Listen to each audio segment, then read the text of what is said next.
ನಮಸ್ಕಾರ. ನನ್ನ ಹೆಸರು ಸರಸ್ವತಿ ಅಂತ. ನನಗೆ ತುಂಬ ಹೆಲ್ತ್ ರಿಲೇಟೆಡ್ ಪ್ರಾಬ್ಲಮ್ಸ್ ಇತ್ತು. ಸೋರಿಯಾಸಿಸ್ ಪ್ರಾಬ್ಲಮ್ ಇತ್ತು.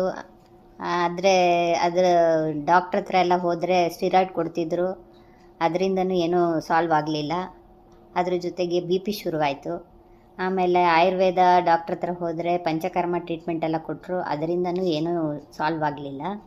ಇದ್ರ ಜೊತೆ ಶುಗರು ಫ್ಲಕ್ಚುಯೇಟ್ ಆಗ್ತಾಯಿತ್ತು. ಆಮೇಲೆ ನೆಗಡಿ ಪ್ರಾಬ್ಲಮ್ ಇತ್ತು. ಯಾವಾಗಲೂ ಸುರಿತಿತ್ತು. ಯಾವುದೇ ಪ್ರಾಬ್ಲಮ್ಮು ಸಾಲ್ವ್ ಆಗಲಿಲ್ಲ.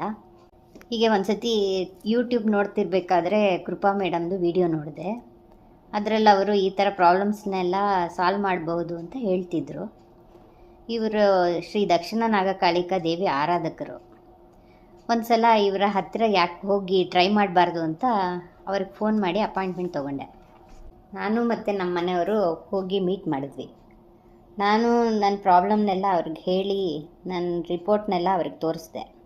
ಅವರು ತುಂಬ ಸಹನೆಯಿಂದ ಕೇಳಿಕೊಂಡ್ರು.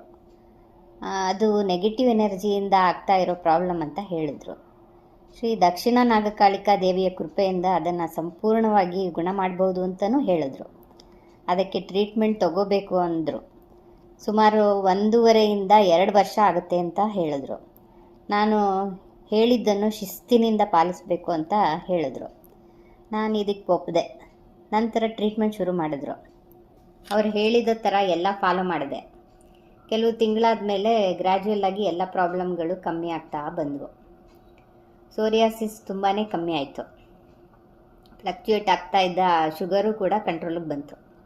ಯಾವಾಗಲೂ ಇರ್ತಾ ಇದ್ದ ನೆಗಡಿ ಪ್ರಾಬ್ಲಮ್ಮು ಕಮ್ಮಿ ಆಯಿತು. ಯಾವ ಡಾಕ್ಟ್ರ್ ಹತ್ರ ಹೋದರೂ ಡಸ್ಟ್ ಅಲರ್ಜಿ ಅಂತ ಹೇಳಿ ಮೆಡಿಸನ್ ಕೊಡ್ತಾಯಿದ್ರು. ಆದರೆ ಏನೂ ಪ್ರಯೋಜನ ಆಗ್ತಾ ಇರಲಿಲ್ಲ. ಈ ಟ್ರೀಟ್ಮೆಂಟಿಂದ ಅದು ಸಾಲ್ವ್ ಆಯಿತು. ಮನೆಯಲ್ಲಿ ಮನಸ್ತಾಪಗಳು ದಿನೇ ದಿನೇ ಕಮ್ಮಿ ಆಯಿತು. ಮಹಾತಾಯಿ ಶ್ರೀ ದಕ್ಷಿಣ ನಾಗಕಾಳಿಕಾ ದೇವಿ ಕೃಪೆಯಿಂದ ನಾವು ಈಗ ಸಂತೋಷದಿಂದ ಜೀವನ ಸಾಗಿಸ್ತಾ ಇದ್ದೀವಿ. ನಮಗೆ ಟ್ರೀಟ್ಮೆಂಟ್ ಕೊಟ್ಟು ನಮ್ಮ ಪ್ರಾಬ್ಲಮ್ನೆಲ್ಲ ಸಾಲ್ವ್ ಮಾಡಿದಂಥ ಕೃಪಾ ಮೇಡಮ್ಗೆ ನನ್ನ ಹೃತ್ಪೂರ್ವಕ ಧನ್ಯವಾದಗಳು. ನಮಸ್ಕಾರ.